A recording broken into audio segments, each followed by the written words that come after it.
کیا ایک مسئلے میں دوسرے امام کو فالو کر سکتے ہیں؟ ایک امام کو فالو کرتے ہوئے کوئی ایک مسئلہ دوسرے امام کا لیا جائے تو کیا حکم ہے؟ خرم مغل، یہ جائز نہیں ہے۔ اللہ تعالیٰ زمین میں فساد کو بھی پسند نہیں کرتے اور خواہشات نفسانیہ کی غلامی کو بھی پسند نہیں کرتے۔ جب آپ کسی ایک امام کو فالو کر رہے ہیں تو آسانیوں میں بھی اسی کو فالو کریں، مشکل مسائل میں بھی اسی کو فالو کریں۔ دیکھیے، ایک امام کے مسئلے کو چھوڑا جاتا ہے یا تو اس بیس پر کہ آپ کو دلیل مل گئی دوسرے مذہب پہ، دوسرے مسلک کے دلیل برحق ہونے پر، تو دلیل عوام کو جب ملتی ہے تو اس کا اعتبار اس لیے نہیں ہوتا کہ عوام کے سامنے سارے دلائل نہیں ہوتے، تو یہ مجتہد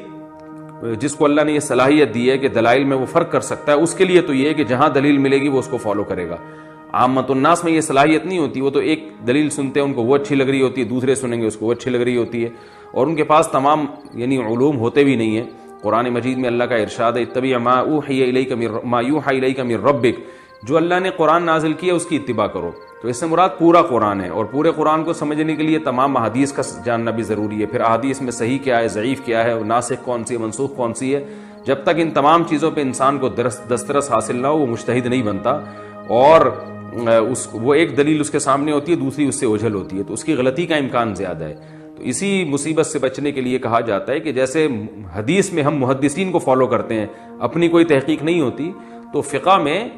قرآن و حدیث سے جو مسائل نکالے گئے ہیں اس میں کسی امام کو فالو کریں جن کو پوری امت مانتی رہی ہے۔ جیسے حدیث میں امام بخاری کو امام مانا گیا ہے، تو فقہ میں امام ابو حنیفہ کو، امام شافعی، امام مالک اور احمد بن حنبل رحمہم اللہ کو امام مانا گیا ہے۔ تو امت کی گواہی سے ان کا مجتہد ہونا ثابت ہے اور انہوں نے مسائل کا استنباط کیا ہے، تو ان میں سے کسی ایک کو فالو کریں۔ ایک ہی مسئلے میں آدھا اس کو آدھا اس کو، یہ دین ایک کھچڑی بن جائے گی، چوچو کا مربع بن جائے گا، یہ جائز نہیں ہے، یہ عقل کے بھی بالکل خلاف ہے۔